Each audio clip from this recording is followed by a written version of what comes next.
Hello, bachcho. Let's read this question. So this question says, in Young's double slit experiment, shows in the figure S1 and S2 are the coherent sources and S is the screen having a hole at 8.1 millimeter away from the central line. Okay, white light 400 to 700 nanometer is sent through the slits.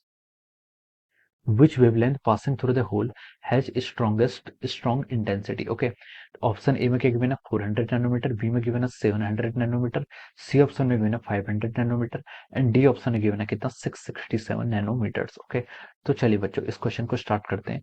तो देखिए बच्चों इस question का की concept आप क्या लिख सकते हैं, the key concept of this question. इस क्वेश्चन में आपको क्या फाइंड आउट करना है, इस क्वेश्चन फाइंड आउट करना है which wavelength passing through the hole has the strong intensity. Strong intensity किसके करस्पॉन्डिंग होगी? ओके, तो यानी कि हमें यहाँ पर कंस्ट्रक्टिव इंटरफेरेंस की कंडीशंस क्या करनी है, आपको यहाँ पर फाइंड आउट करके यहाँ पर बतानी है। ओके, तो देखिए बच्चों इस क्वेश्चन का की कॉन्सेप्ट आप क्या लिख सकते हैं, इस क्वेश्चन का की कॉन्सेप्ट पर इंटरफेरेंस भी लिख सकते हैं और क्या लिख सकते हैं आपका कंस्ट्रक्टिव इंटरफेरेंस भी लिख सकते हैं। क्या लिख सकते हैं?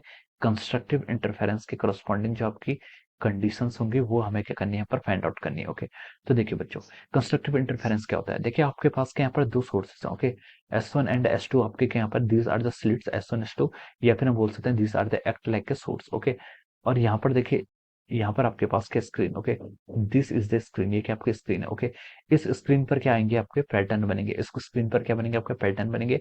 यहाँ पर ये जो डिस्टेंस है, डिस्टेंस बिटवीन द स्लिट्स, जिसको हम क्या कहते हैं डी बोलते हैं। ये क्वेश्चन आपको कितनी गिवन की हुई है, आपको 0.5 मिलीमीटर ये क्वेश्चन में गिवन है। कैपिटल डी क्या हो जाता है, capital D is the distance between the sources and the screen. ये कितनी है आपके 50 सेंटीमीटर, यानी कि हम इसको क्या लिख सकते हैं 0.5 मीटर के इक्वल लिख सकते हैं। ओके, और हमें पूछा गया है देखिए आपको स्क्रीन 1 मिलीमीटर, यानी कि आपके देखिए 1 मिलीमीटर डिस्टेंस पर इसने बोला क्या, देखिए यहाँ पर लिखा हुआ है कि S is the screen having a hole at a point 1 millimetre away from the centre line. Okay, ये आपकी सेंटर लाइन है, इससे 1 मिलीमीटर नीचे, यानी कि इस पॉइंट पर आपका क्या एक होल है। ओके, तो हमें बताना है कि which wavelength passing through this hole will have the maximum intensity. Okay, किस वेव की यहाँ पर क्या होगी आपकी मैक्सिमम इंटेंसिटी होगी। ये डिस्टेंस आपकी कितनी दी है 1 मिलीमीटर दी है। ओके, यानी कि देखिए स्क्रीन के अलावा जो डिस्प्लेसमेंट होती है उसे हम क्या बोलते हैं वाई से डिनोट करते हैं। ये आपको कितनी दी है 1 मिलीमीटर। ओके, नेगेटिव में दिए, नेगेटिव में मतलब देखिए बीच में देखिए आपका क्या होता है सेंट्रल मैक्सिमा होता है, यहाँ पर आपका सेंट्रल मैक्सिमा होगा, उसके बाद क्या होगा आपका मिनिमा मैक्सिमा, मिनिमा ऐसे होगा। ओके, तो देखिए मैक्सिमम्स आपके ऊपर भी होते हैं और नीचे भी होते हैं, दोनों के करस्पॉन्डिंग। ओके, तो y इक्वल टू 1 मिलीमीटर के करस्पॉन्डिंग हमें क्या बताना है, वेवलेंथ बतानी है कि जिसके करस्पॉन्डिंग हमारी इसकी इंटेंसिटी क्या होगी मैक्सिमम हो। ओके, तो देखिए बच्चों मैक्सिमम इंटेंसिटी यानी कि कंस्ट्रक्टिव इंटरफेरेंस, कंस्ट्रक्टिव इंटरफेरेंस के करस्पॉन्डिंग आपका पाथ डिफरेंस किसके इक्वल होता है, एन लैम्डा के इक्वल होता है। ओके, और यहाँ से देखिए अगर हम यहाँ पर पाथ डिफरेंस इस तरीके से यहाँ पर फाइंड आउट करें। ओके, मान लीजिए यहाँ पर आपका होल है और यहाँ पर आपकी लाइट स्ट्राइक कर रही है, यहाँ पर आपका इंटरफेरेंस हो रहा है, तो देखिए इनके बीच में अगर हम यहाँ पर क्या करेंगे पाथ डिफरेंस फाइंड आउट करेंगे। Okay, path difference find out करेंगे तो ये आपका किसके इक्वल आएगा, it should be equal to d sine theta. Okay, अगर ये एंगल आपका थीटा है तो हम बोल सकते हैं कि ये पाथ डिफरेंस किसके इक्वल आ जाएगा, ये आपका डी साइन थीटा के इक्वल आ जाएगा। ओके, तो हम लिख सकते हैं यहाँ से जो आपका डी साइन थीटा होगा it should be equal to over n lambda, ये किसके इक्वल होगा एन लैम्डा के इक्वल होगा। ओके,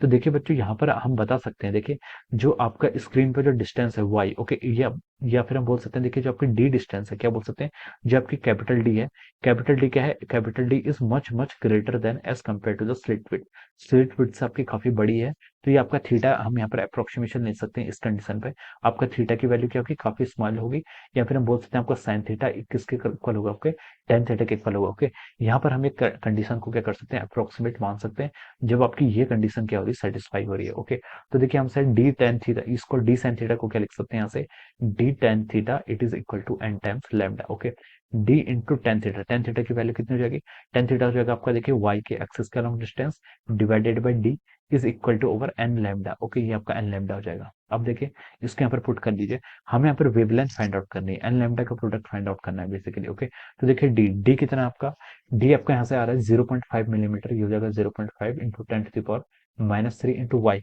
वाई कितना आपका 1 मिलीमीटर है, यानी कि 1 into ten to the power minus three हो जाएगा। Okay, divided by the capital D कितना आपका 50 सेंटीमीटर, 50 सेंटीमीटर को आप 50 into ten to the power minus two लिख सकते हैं। ओके, ये आपने लिख लिया, ये किसके इक्वल आना चाहिए आपके एन लैम्डा के इक्वल आना चाहिए। ओके, तो देखिए न्यूमरेटर में आपका कितना आ रहा है 0.5 into ten to the power minus six, ये ten to the power minus two पर आएगा तो ten to the power two हो जाएगा, डिवाइडेड बाय कितना हो जाएगा 50, ये प्रोडक्ट आपके एन लैम्डा के इक्वल आ गया। ओके, तो देखिए बच्चों यहाँ से हम इसको क्या लिख सकते हैं, देखिए अगर मैं इसको 50 कर लूँ, इसको मैं 100 से मल्टीप्लाई करके कर लेता हूँ, 50 कर लेता हूँ। ओके, तो ये कितना हो गया आपका 50 कर लूंगा इसको मैं अगर, तो ये हो जाएगा 10⁻⁻�6 हो जाएगा। ओके, डिवाइडेड बाई 50 हो जाएगा, is equal to over n lambda, n lambda के इक्वल आ गया। या फिर हम यहाँ से क्या बोल सकते हैं, आपका ये आपका कितना आ रहा है 1 × 10⁻⁻6, एन 1 × 10⁻⁻6 हो गया। या फिर इसको क्या लिख सकते हैं, देखिए 1 × 10⁻⁻6 is equal to n lambda. ये आपकी वेवलेंथ का क्या आना चाहिए, ऑर्डर आना चाहिए। ओके, तो देखिए बच्चों हमसे पूछा कि which wavelength passing through the hole have strongest intensity. Okay, तो देखिए अगर हम एन की वैल्यू यहाँ पर 1 रखें, ओके, यानी कि अगर हम क्या करें फर्स्ट विड्थ की बात करें, फर्स्ट ये आपका देखिए फर्स्ट मैक्सिमा होता, तो इसकी वेवलेंथ इसके करस्पॉन्डिंग कितनी वेवलेंथ आती है आपकी 1 माइक्रोमीटर, या फिर हम बोल सकते हैं उसको नैनोमीटर के ऑर्डर में कितनी आती है आपकी 10,000 नैनोमीटर। ओके सॉरी 1000 नैनोमीटर की इक्वल आती। अगर हम यहाँ पर एन की वैल्यू 2 पुट करते हैं, यानी कि आपका जो सेकंड मैक्सिमा होता है उसके करस्पॉन्डिंग आपकी वेवलेंथ कितनी आती है, देखिए इसको हम 2 से मल्टीप्लाई कर लेते तो आपका हो जाता है कितना 500 नैनोमीटर। कितना हो जाता है आपका 500 नैनोमीटर। ओके, तो देखिए 500 नैनोमीटर में क्वेश्चन में गिवन है। ओके, तो हम बोल सकते हैं यहाँ पर जो आपकी जो क्या हो गया आपका, ये आपका क्या सेकंड प्रिंसिपल मैक्सिमा है, this is called second principal maxima, जिसके करस्पॉन्डिंग आपकी वेवलेंथ कितनी आ रही है आपकी 500 नैनोमीटर आ रही है। ओके, तो ये इसमें क्या कर रहा है, मैच कर रहा है, तो हम बोल सकते हैं कि इसके करस्पॉन्डिंग जो आपका क्या होगा, ऑप्शन सी होगा। Option C will be the correct answer. Option C का जाएगा इस क्वेश्चन का आपका करेक्ट आंसर हो जाएगा। Okay, so I hope you all understood this concept. All the best and thank you so much.